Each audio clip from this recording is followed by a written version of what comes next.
ગુજરાતના એક નાનકડા ગામમાં જ્યાં ખેતરોની હરિયાળી અને ધૂળભરી ગલીઓ વચ્ચે જીવન ધીમે ધીમે ચાલતું હતું, લક્ષ્મીનું નાનું ઘર આવેલું હતું.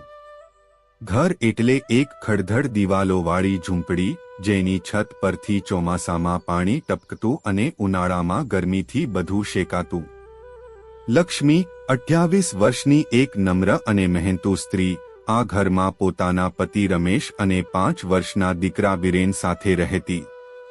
પરંતુ આજે તેના ચહેરા પરની ચિંતાની રેખાઓ ગામની ધૂળભરી ગલીઓ કરતાં પણ ઊંડી હતી. વિરેન, તેનો એકમાત્ર દીકરો, બીમાર હતો. ડોક્ટરે કહ્યું હતું કે તેને હૃદયની ગંભીર બીમારી છે અને જો તાત્કાલિક સારવાર નહીં કરાય તો તેનું જીવન જોખમમાં છે.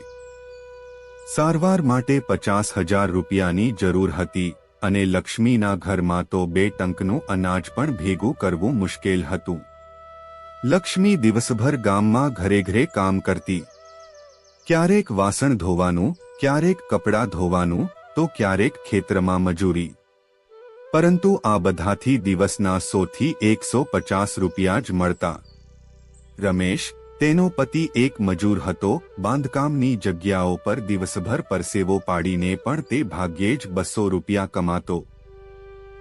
બંનેની મહેનત છતાં ઘરમાં ખાવાનું અનાજ ખૂટતું અને વિરેનની દવાઓ માટે એક પૈસો પણ બચતો નહોતો.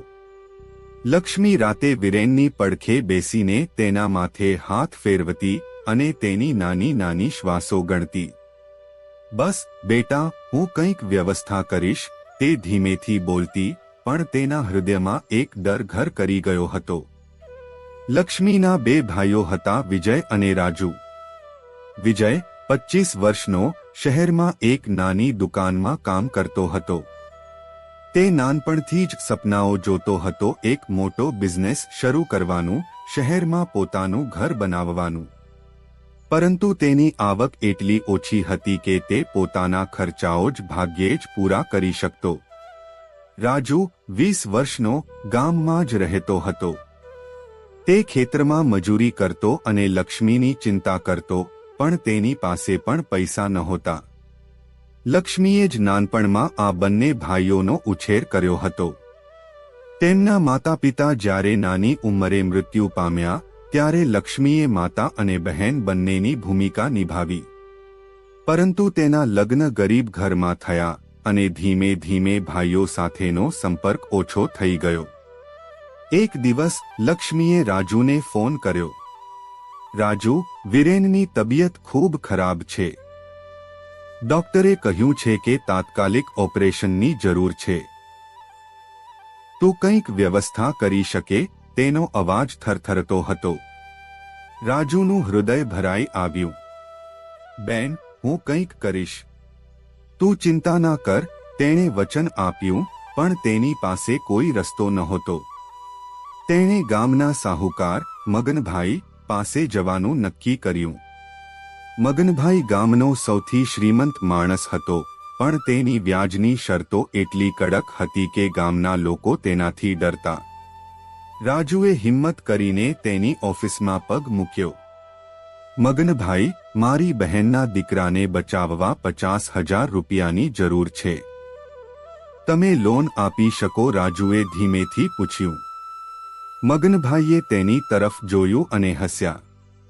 લોન તો આપું, પણ તારી પાસે ગીરો શું છે? તારી એ નાનકડી જમીનનો એક ભાગ મારા નામે કર, પછી વાત. રાજુનું હૃદય ધડક્યું. તે જમીન તેના પિતાની એકમાત્ર નિશાની હતી, પણ વિરેનનું જીવન તેના માટે વધુ મહત્વનું હતું. તેણે હા પાડી. બીજી બાજુ લક્ષ્મીએ વિજયને ફોન કર્યો. વિજય, તું શહેરમાં છે, કંઈક વ્યવસ્થા કરી શકે? વિરેન, તેનો અવાજ અટકી ગયો. વિજય, જે શહેરમાં એક નાની દુકાનમાં કામ કરતો હતો, થોડો ચીડાયો. બેન, હું પણ અહીં મુશ્કેલીમાં છું, પણ હું કંઈક કરીશ. મને થોડો સમય આપ. વિજયને ખબર હતી કે તેની પાસે આટલા પૈસા નથી, પણ તેને એક આશા હતી. તે એક મોટી બિઝનેસ ડીલની રાહ જોતો હતો, જેનાથી તેને લાખો રૂપિયા મળવાની આશા હતી. બેન, બસ થોડા દિવસ રાહજો. મારી ડીલ પાકી થઈ જશે પછી હું વીરેનની સારવાર કરાવીશ, તેણે વચન આપ્યું. લક્ષ્મીએ આશાનું એક નાનકડું કિરણ પકડી રાખ્યું. પરંતુ દિવસો વીતતા ગયા અને વીરેનની તબિયત બગડતી ગઈ. રાતે તેની શ્વાસ લેવામાં તકલીફ થતી અને લક્ષ્મી તેની પડખે બેસીને રડતી. રમેશ પણ લાચાર હતો. તે દરરોજ વધુ મજૂરી કરવાનો પ્રયાસ કરતો, પણ શરીરની મર્યાદાઓ તેને રોકતી. એક દિવસ લક્ષ્મીએ નક્કી કર્યું કે તે ગામના શ્રીમંત પરિવાર ઠાકોરના ઘરે મદદ માટે જશે. ઠાકોર ગામના મોટા ધનિક હતા અને લક્ષ્મીને આશા હતી કે તેઓ તેની મદદ કરશે. ઠાકોરના ઘરે પહોંચતા લક્ષ્મીએ હાથ જોડીને વિનંતી કરી, સાહેબ, મારા દીકરાને બચાવવા માટે થોડી મદદ જોઈએ. તમે મને થોડા પૈસા આપો, હું ધીમે ધીમે ચૂકવી દઈશ. ઠાકોરની પત્નીએ તેની તરફ નજર નાખી અને હસી. લક્ષ્મી, તું તો રોજ કોઈને કોઈની પાસે મદદ માંગવા જાય છે. અમે કેટલા લોકોને પૈસા આપીએ. જા, કંઈક કામ કર. લક્ષ્મીનું હૃદય તૂટી ગયું. તે ચૂપચાપ ઘરે પાછી આવી અને વીરેનની પડખે બેસીને રડવા લાગી.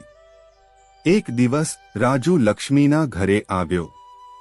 તેણે ખિસ્સામાંથી 20,000 રૂપિયા કાઢીને લક્ષ્મીના હાથમાં મૂક્યા. બેન, આ લે.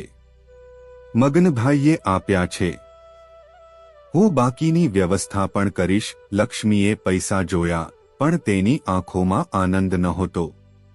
રાજુ, તે આ માટે શું આપ્યું? તેણે ધીમેથી પૂછ્યું. રાજુએ નજર નીચે નાખી. જમીનનો એક ભાગ. લક્ષ્મીની આંખોમાં આંસુ આવી ગયા. રાજુ, તે આવું શા માટે કર્યું? એ જમીન આપણા બાપુની નિશાની હતી. તે રડવા લાગી. રાજુએ તેને શાંત કરવાનો પ્રયાસ કર્યો.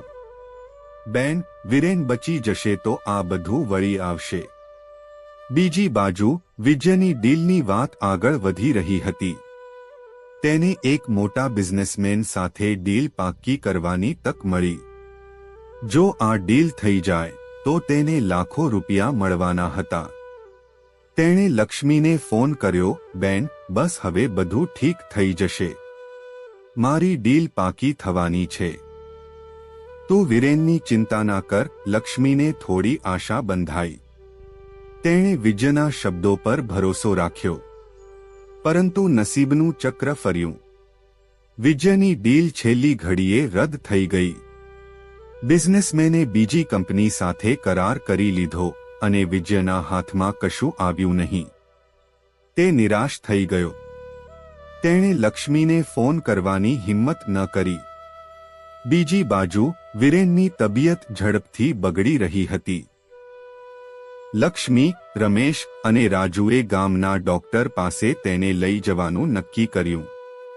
ડોક્ટરે જોયું અને કહ્યું, હવે બહુ મોડું થઈ ગયું છે. ઓપરેશન વિના તે બચી શકે તેમ નથી. લક્ષ્મીએ છેલ્લો પ્રયાસ કર્યો. તેણે ગામના લોકો પાસે થોડી મદદ માંગી. કેટલાકે 500, કેટલાકે 1,000 રૂપિયા આપ્યા, પણ તે પૂરતું નહોતું. રાતે જ્યારે વીરેનની શ્વાસ ધીમી થઈ ગઈ, લક્ષ્મી તેની પડખે બેસી રહી. બેટા, તું મને છોડીને નહીં જાય ને? તે ધીમેથી બોલી. પરંતુ વીરેનની નાની આંખો ધીમે ધીમે બંધ થઈ ગઈ. તેનો નાનો હાથ લક્ષ્મીના હાથમાંથી છૂટી ગયો. ગામમાં શોકનું મોજું ફરી વળ્યું. લક્ષ્મીનું હૃદય તૂટી ગયું. રમેશ ચૂપચાપ ઝૂંપડીના ખૂણામાં બેસી ગયો. રાજુએ પોતાને જવાબદાર ગણ્યો અને વિજય, જે શહેરથી દોડતો આવ્યો, તે લક્ષ્મીના પગમાં પડીને રડવા લાગ્યો. બેન, મને માફ કર. હું કંઈ ન કરી શક્યો. લક્ષ્મીએ ચૂપચાપ તેના માથે હાથ ફેરવ્યો. કોઈનો વાંક નથી, વિજય. આપણું નસીબ જ આવું હતું. દિવસો વીતતા ગયા. લક્ષ્મીએ ફરીથી ઘરે ઘરે કામ શરૂ કર્યું. રાજુએ ખેતરમાં મજૂરી ચાલુ રાખી અને વિજય શહેર પાછો ગયો. પરંતુ વીરેનની યાદ દરેકના હૃદયમાં એક ખાલીપો છોડી ગઈ. લક્ષ્મી રાતે ચૂપચાપ વીરેનની નાની રમકડીઓને જોતી અને તેના આંસુ ઝૂંપડીની ધૂળમાં ભળી જતા.